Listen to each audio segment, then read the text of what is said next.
just looking at your numbers, from a merger and acquisition standpoint, it's not outlandish. I mean, this is a very doable project. I mean, it's much better than anticipated at the beginning. And I honestly think the expectation to equalize the salary would be considered favorable.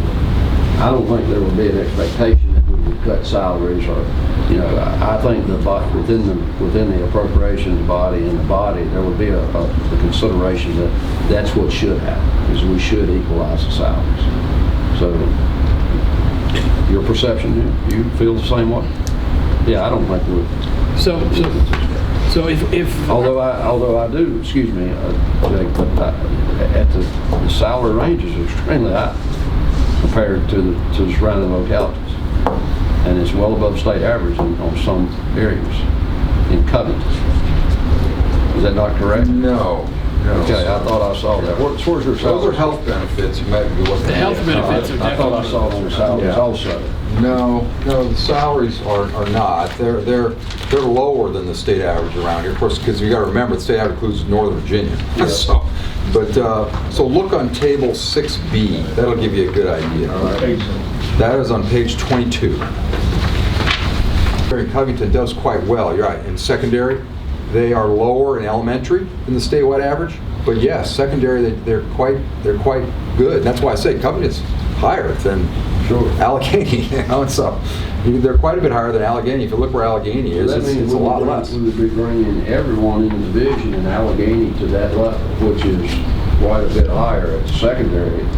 well, isn't that just because of the experience of the teachers? There's a in the lot of secondary? people in the higher ranges. Yes, they've got a lot of experience, and that's why that ERIP program, I think, is an important consideration. And also right-sizing the per pupil ratios to more like the state average. Do you have and I may have looked over it, or we may have talked about it, but do you have a total compensation comparison with salaries plus benefits with Allegheny and Covington in here? Where it's all together and not just... Okay. Yeah, I don't think I displayed it. And how that compares with the state? That was my other The question. total, Total how it compares with the state in what respects? salary plus benefits for each locality. No, I do not have that in here, salary plus benefits, because that would be hard to get for the state. That doesn't exist, really. Okay. The health benefit side, some comparison like that.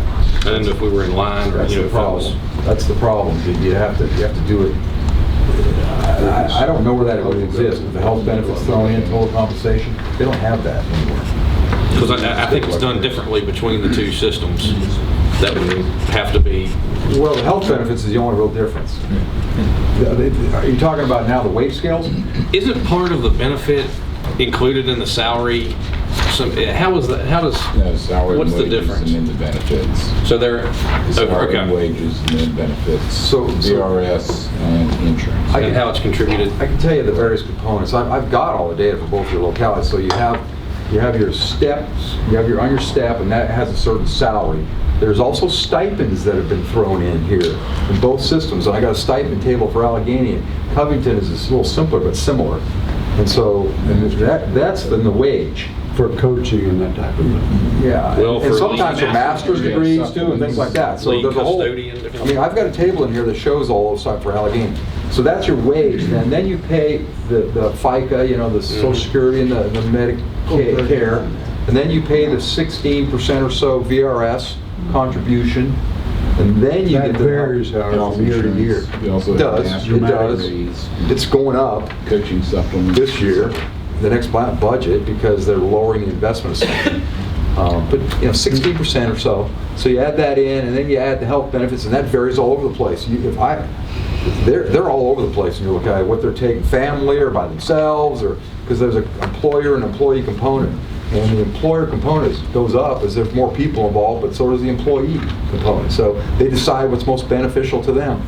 The DA has a publication that itemizes the health benefits by school division. So if you want to get a hold of your VA rep,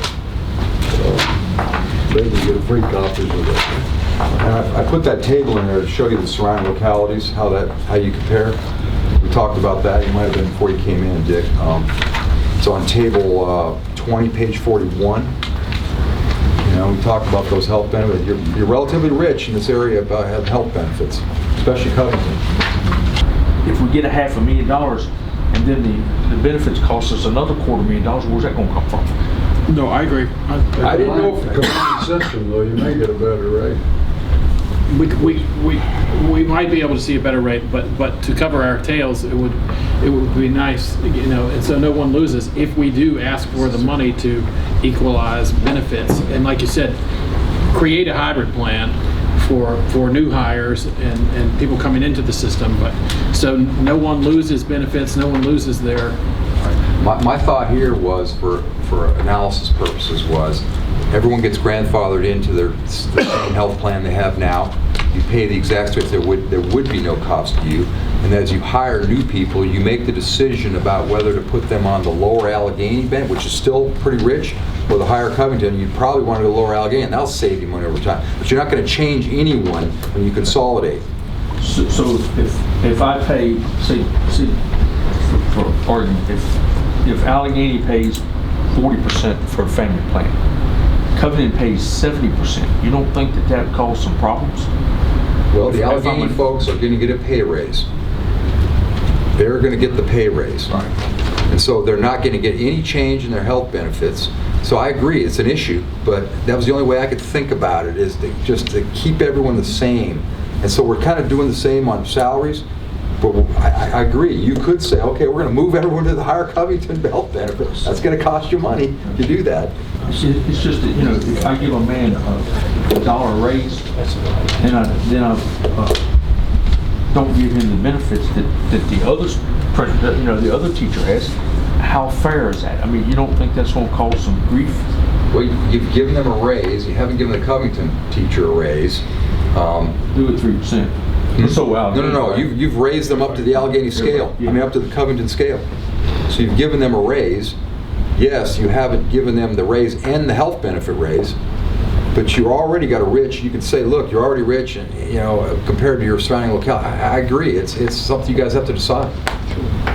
It would be more expensive to, and I said that in here. In fact, I did a calculation for you. Let me give you the right here. I actually did that for you, sir. Look on page 40. But also during that period, you're going to have the roll-off with your highest paid. Yeah. But if you just looked at it right now, there's what it would save you or cost you depending on which health plan you went to on page 40. That's where the 268 came from. So that everybody has the same benefits and things. Should we not include that $293,000 in our asking money? Look at your matrix. You ever hear the saying, pigs get fat, hogs get slaughtered? That's right. I tell you know, we can, as I said, we can ask for anything, but these people in Richmond are pretty realistic. I mean, Chairman, you can recover that money. It's called operation of plant. You all know there's 3 facilities when we consolidate. If you close those 3 facilities, you're going to be close to $750,000 right there. You're saving here without going to Richmond for anything, if you're willing to swallow that pill. I don't think anybody's ready to swallow that pill. What scales are higher in Allegheny than Covington? The teacher scales, you You know, mean? any scale. Administrative, center administration is higher. So then the Covington administration would maintain the high health insurance plan, and then the Covington administration would move up to Allegheny, but then the Allegheny administrators would keep the low health plan. By what you're saying. It's going to be an issue. Yes, it will. I think to Jim's point, I think that's something that we'll have to. That's something that we will definitely have to look at. And currently Covington operates under 3 different scales. So, I mean, it's not completely unheard of to operate on Or you get 3 scales. Here's the interesting thing about There the are 3 healthcare, scales. one more thing, is that in Allegheny, the vast majority, the largest chunk is in the single, which is comparable to Covington. That's why when you look at that page 40, it wasn't worse than it looked. Because you have so many, you have 105 people in Allegheny just on a single policy. Okay, and that is pretty close to Covington's payment for a single policy. Yeah. It's where you get into the combined and the families that it gets broader. But the Allegheny is 105 of the 237 are in the single. And so that is similar to Covington. That's why it doesn't cost more to put them in the Covington. Because you got a lot of them in the single, which is similar to Covington's. So what you're saying is if you move into the family, if Allegheny moves into the family plan, then a lot more people will probably sign up for it, and it'll end up costing. Yes, if they have families. I don't know. I don't know that data. They're just selecting. Well, I like what you said about they each keep their own plan, and then as with attrition, we revert back to the plan, a common plan. And I think it's a very common misconception that Covington doesn't have multiple scales. I don't think a lot of people realize that, but it's a thing, and it's happening right now in their school system. So we need multiple scales? multiple salary scales. They have them, they just have fewer. They just don't have that many people on. Can I ask for clarification? What's included in Covington's or their insurance is rich? Do you mean the amount that the school is paying for the insurance? Yes, the employer share, yes, sir. Yes, ma'am.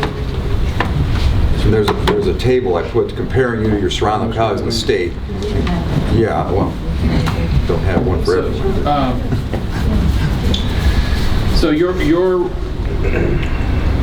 So what I'm gathering is your all's recommendations are that we should we should ask for this difference in salary, the salary equalization.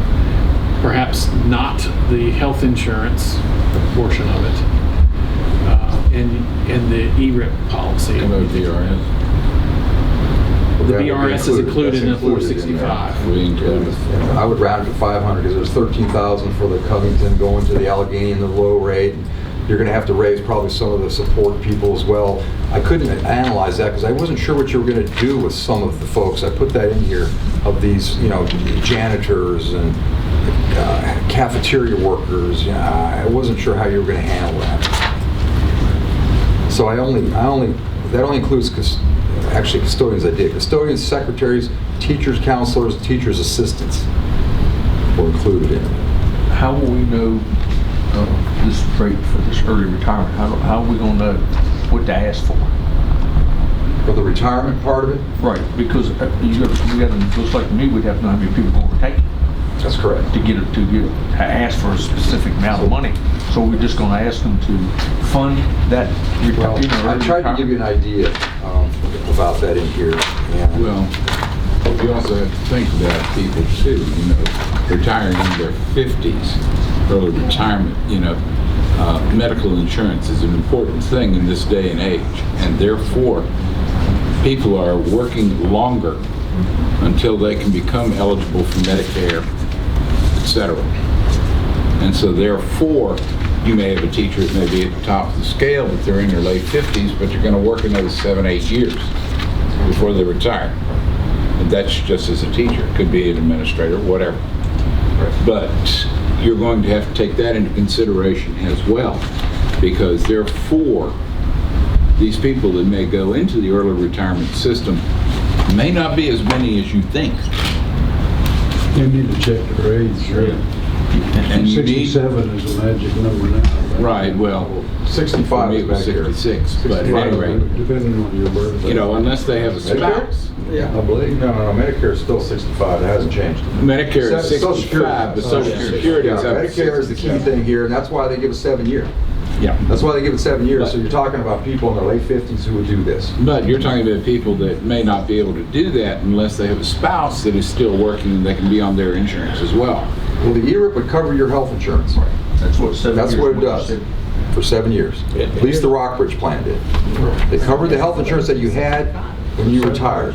For 7 years. For 7 years, if they, Okay, that means if you can they retire at fulfill their 58. part of the bargain. 20 hours a week. So they could retire at 58 and then go into the 20 hours and still maintain that That health amount of insurance. health insurance. Correct. All right, that needs to be clarified.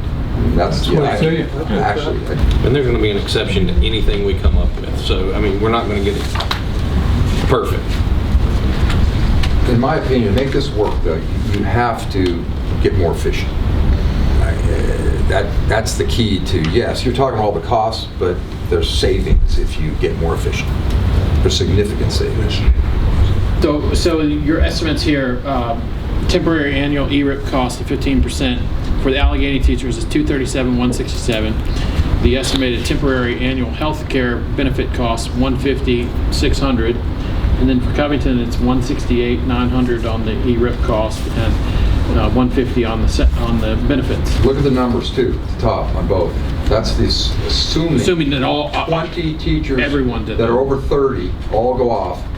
And that's another thing. You have a significant number of these people who are 25, I didn't include in here, have 25 years and could qualify for VRS. So you have to design this the way you want. Rockbridge only said VRS eligible. They can only have 20 years and take that ERIP in Rockbridge. I chose to only show you the cost for 30 years and over. So you have to decide who would be eligible for this. These are the numbers. This is how many people are over 30, 30 years, 30 scale, on both the teachers and the non-teachers. And Covington actually has more, Jim, because I don't think you saw that. I don't think you saw the full number for Covington. It's more than that. For over 30? Absolutely. Well, I thought I saw all the ones that were scale, at the scale, I used the scale, but, It's more than that. okay. I'll have to look at that. I took your data and I said, okay, if they're over, Just because of where they're on the scale, that doesn't Yeah, ours aren't on the year scale translate either. into years of service. Yeah. I think I took those over 25 or off scale, I put them in there. Yeah, but you're assuming that every where they're on the scale equates to years of service, and it doesn't. I did.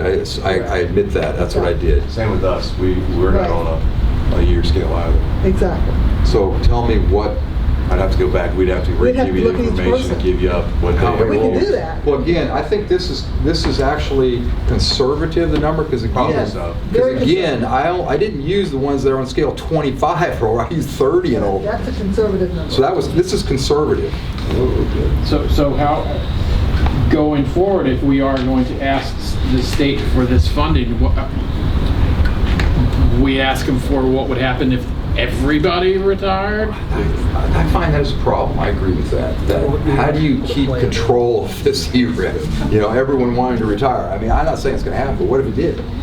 Right, and that's what we, in a proposal, There's not that many people asking, what do they? Maybe do a survey, and find out first. How many would take an early retirement program? Well, if you've got a 7-year, or just say hypothetically a 7-year allocation, what if you required a 24-month notice that you were going to enroll in the ERIP? The people at 25 or 28 years plus. A year, at least a year. Right, maybe 1 that would be year. the question. Would you allow people to do it every year for that 7 years? No, not. I think not. I think would only what be you're the trying to first do is few just years? right size, and then you have say to by a cut it. certain date you do the ERIP, and if you don't, you're out of luck. Well, perhaps we would have a ceiling. And we'd say, this is the amount of money we have. If you want to get in on it, and that could encourage people to do it, because if they want to, we only have so much money. If you want to get in on it, The highest dollars. Make it where it's 10 years, over 30 years, you will have a lot of people take advantage of that, trust me. Don't do the 7 at Rockbridge, do 10, do better than Rockbridge. You will have a lot of employees really take a look at that. That makes a good point. You need not only a carrot to bring new teachers in, what's your carrot to somebody that's in that 10-year range? Right. To incentivize them? Because that's the whole thing, is you want to incentivize them to go on and retire. We're gonna make a plan that makes everyone happy. I don't know if you can do that, Dave. I'm pretty hard to please. It's getting better.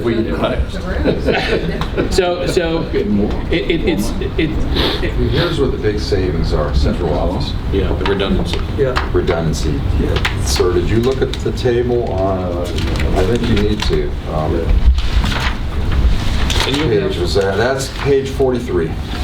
Suggestion for trying to make this work at your level is the easiest. It might be harder for the individuals because you're going to cut it off on people. I want to do it, but first it's like a mad dash for a small door, you know, I don't know. Well, then you can get into sign-in bonuses and different things to incentivize new teachers. That you're going to have some savings there. That I'm talking about you the can play going out with. part. Oh yeah, but the replacement would be the issue. If you make it too good, you have such an exodus that you come close to destroying your system more than likely because of lack of experienced people. We'll have to make a scale of how many teachers you're going to have in the new system. Administration, janitors, everything. Minus that from what you have today with the two systems. Make that your nutrition goal. This is what we're going to have, and everybody signs up by this time, and it's over with. You got a certain time to sign up for it. If you want to be a part of the ERIP. Be part of it. We haven't agreed to create a joint school system, but there are things that if we are going to create a joint school system, there are things that we all think are important. Salary equalization is one of them. We all agree that we agreed on a governance plan that we would like to see happen. Right now, it's kind of out there. Well, did I get an email from you today, Jim? Who did I get an email from today about that? Me. You sent that to me, Jack? And I've been busy all day. I just left the meeting and came here. I just saw it. And I understand there may be some complications there. Okay. That was the report So from who's Troutman working on Sanders. that? Troutman Sanders working on that? That was a report from them on the, what is the unintended consequences. Oh, okay, yeah. I scanned it. And so that is something that we need to look at. The ERIP thing is something that we would need to figure out some dollar funds on that. And I think something like you're talking about is a great plan. How many teachers would it take to get us where we need to be? I gave the example 16. That was sort of right sizing. 16 fewer teachers in the combined system. And that was the savings of $1 million. $1 million, and then you take away 400 or so for the ERIP program. Is that what you wouldn't realize savings on? $1 million over what period of time? Per year. Eliminate 16 teachers. Yeah, remember, the average salary is 60. Compensation total is like 63,000, 66,000. But you're talking about keeping the insurance for them. So that's why he said you'd have to add 400,000 back. You have to add 400 back. Yeah. So you're talking about the savings of 500,000, which is close to the 465 that salary equalization. But that's why temporary too. However long you say, we're talking about a long period of time here. You got to consolidate. The state is going to be a winner. They had 15 years. Nick said, LCI.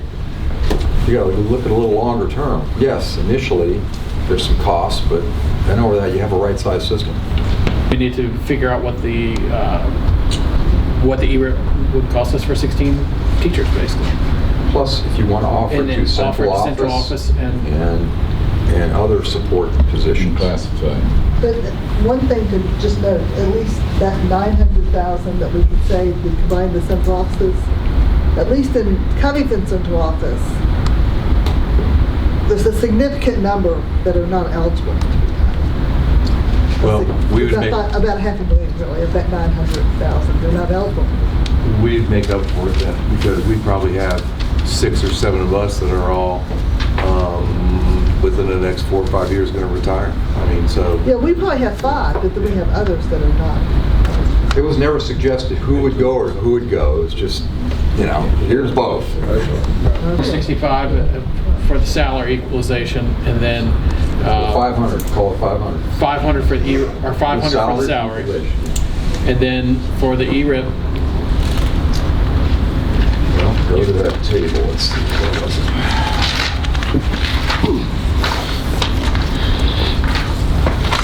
Page 40. No, sorry. 45. 45, yeah.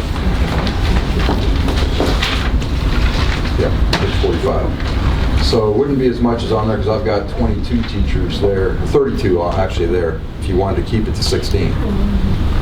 That's 32. So,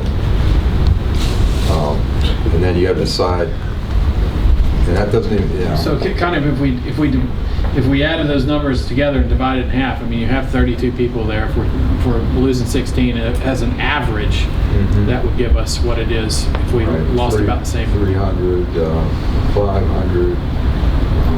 There's another 37 people that aren't teachers under it. Yeah. You have to decide whether you offer it to them or not. Maybe you don't. But I think that's wean us off of it a little bit. I mean, I think that's a good way to Start off here and show them reduce it over time. that we're creating efficiencies. Start at $1 million, I would say, and go down from there. Start at $1 million. That would 500 for salaries, 500 for ERIP, and down from there. Because you start saving, you don't need it. You can pay your own way. And once you're efficient. How many years you get to that? 10. I would say $1 million the first 2 years, and then step it down significantly after that. 250. How many more? Yeah, I would go to $1.5 million, and then $1 million. For the biennium I'm talking about. So it'd be $2 million, $1.5 million for the next biennium, and then $1 million for the biennium after that. So 1 million, 750, 750. Well, $2 million the first biennium, $1.5 million the second biennium, $1 million the third biennium. So that would be 6 years. And then you probably don't need anything after that, really. 6 years. And that's the number we heard several times when we were in Richmond, is 6. Really? You're on the right side. You're going to save more than that if you do it right. But we have to remember that this is not all about savings. This is just about a more efficient use of our money. Well, with efficiencies come more opportunities for education. Right. We hope. Well, that's the thing. This is about academics too. I mean, we don't want to. We're not going to damage academics here. We want to improve efficiencies, but not damage academics in doing so. Right. Quality's got to be there or get better. The plan is for the quality to get better and the opportunities to get better. You're going to have really good substitute teachers. That's a good point. Would be very good. Yeah. So what is the thought of our committee on the idea of this ERIP plan and this asking for the salary equalization? Not starting from all over. Robbie? We'll bring it back over here. Mr. Mayor? Legislators always. What are your thoughts? hand out. There we go. Stand back around. Pass them back.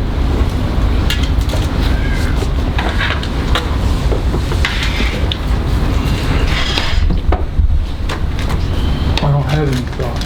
I have a lot of thoughts. I'm not ready to make any decision tonight. I think we're at a place where we come up with some ideas to help us meet the 3 goals that we've set. And we need to look at those and see if we can move forward from there. Because they don't prove that. It's a whole lot, it looks a whole lot better than it did.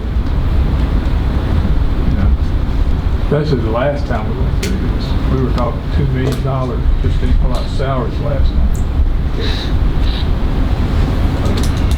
And that is because so many tenured teachers have retired and we've lost positions through attrition. And that's a real...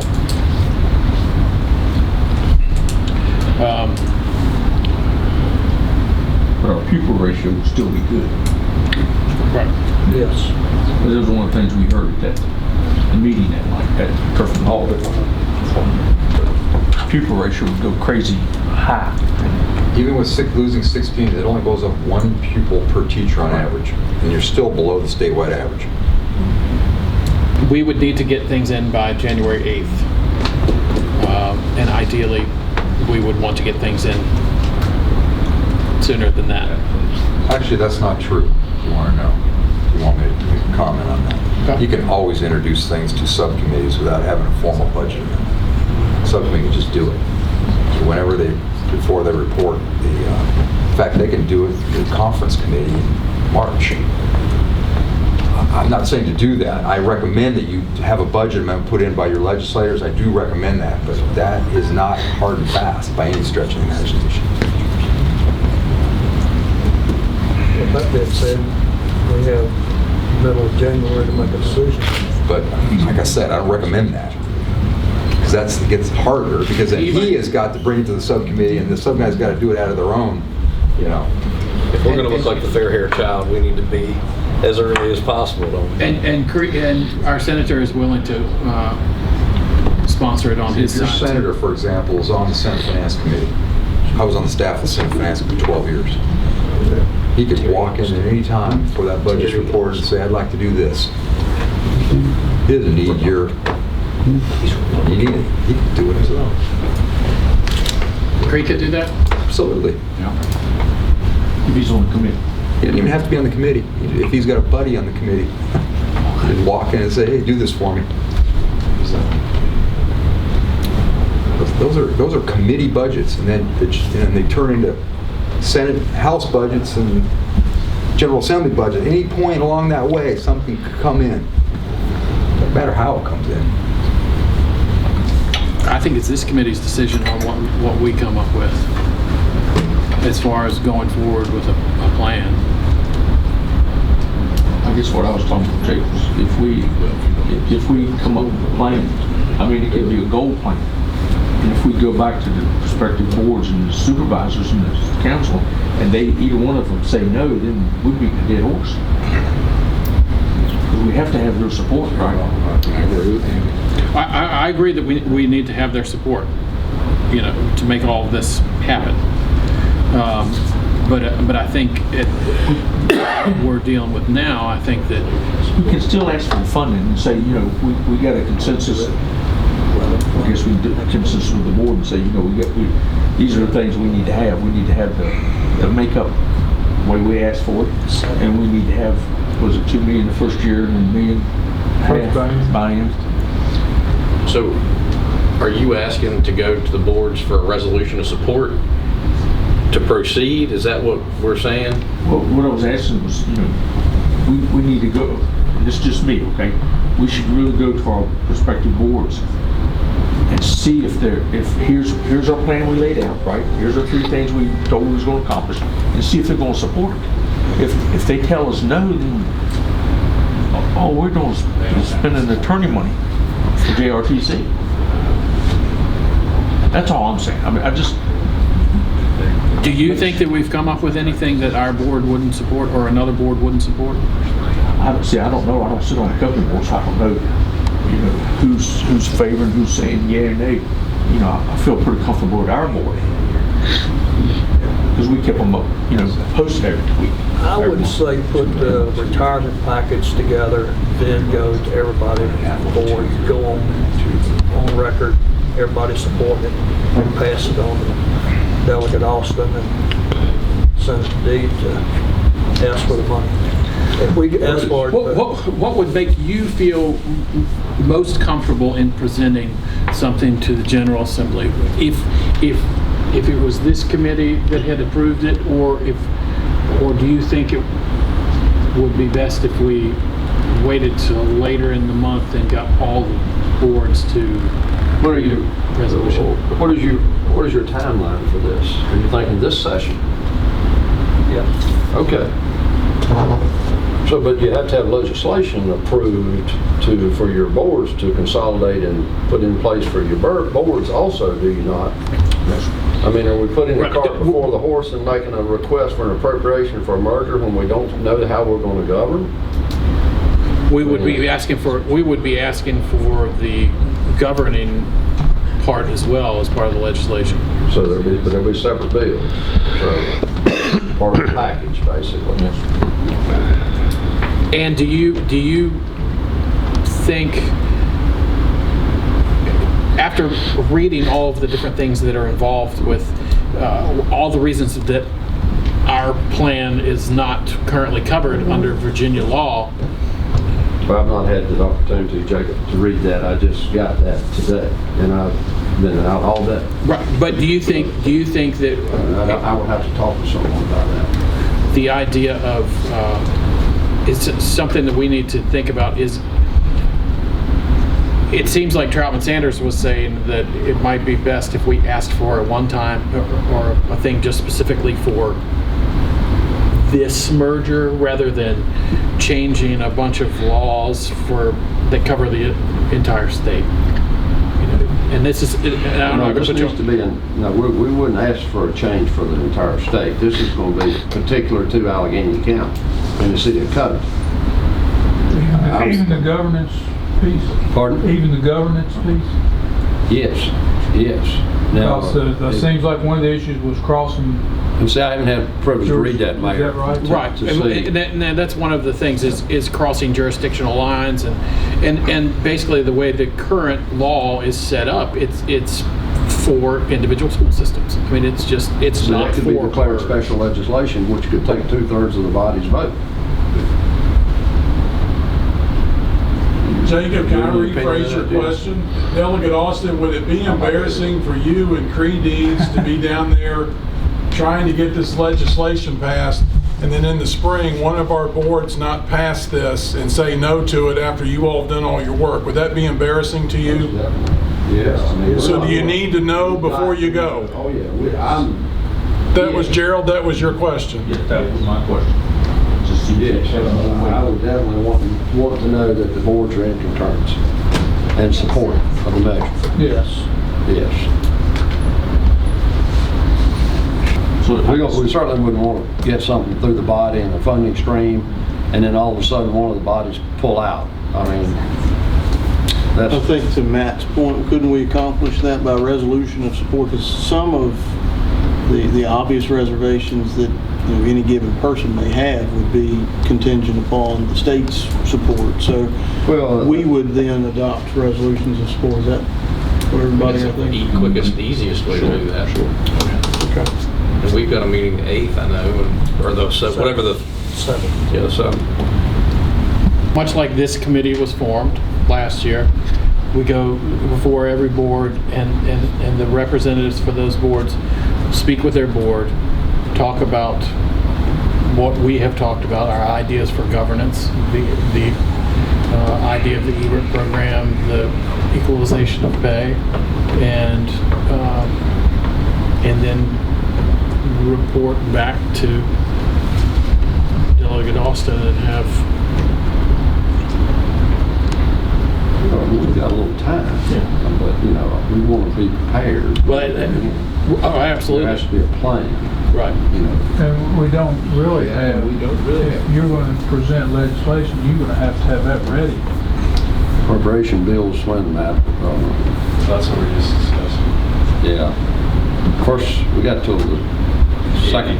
Any time technically, but Yeah. do you want to care? You need to have concurrence from your two governing bodies and your two school divisions that you're in agreement and you want to advance this measure.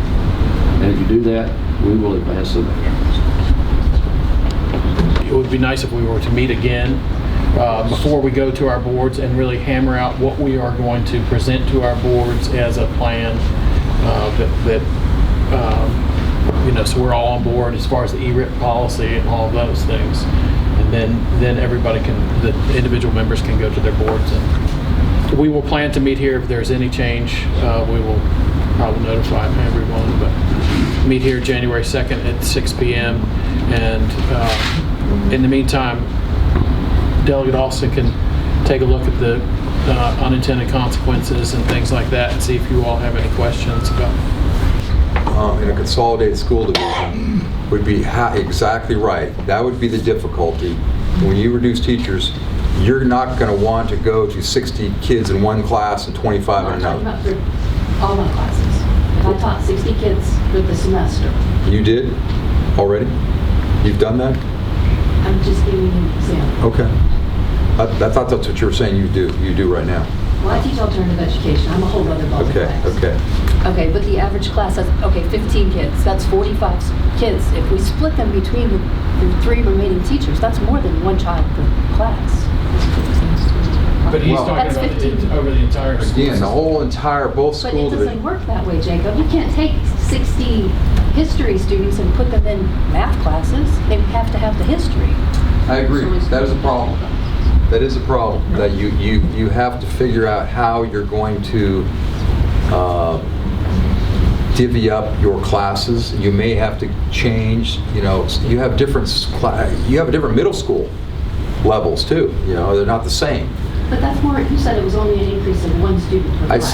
said this is in total. So yes, the trick, it's the ratio. The trick would be to do exactly what you're saying, that you have to be able to, by reducing those 16 teachers, you would have to figure out how not to skew one class being huge and one being small, or some huge, right? You'd have to figure that out. That's a whole nother level of analysis. That's something that we'll have committees for and have the superintendents involved with and figure out, once we find out who does want to take advantage of that kind of thing. But it's something that happens every year when we lose teachers through retirements and attrition. I mean, that's something that has to be figured out every year.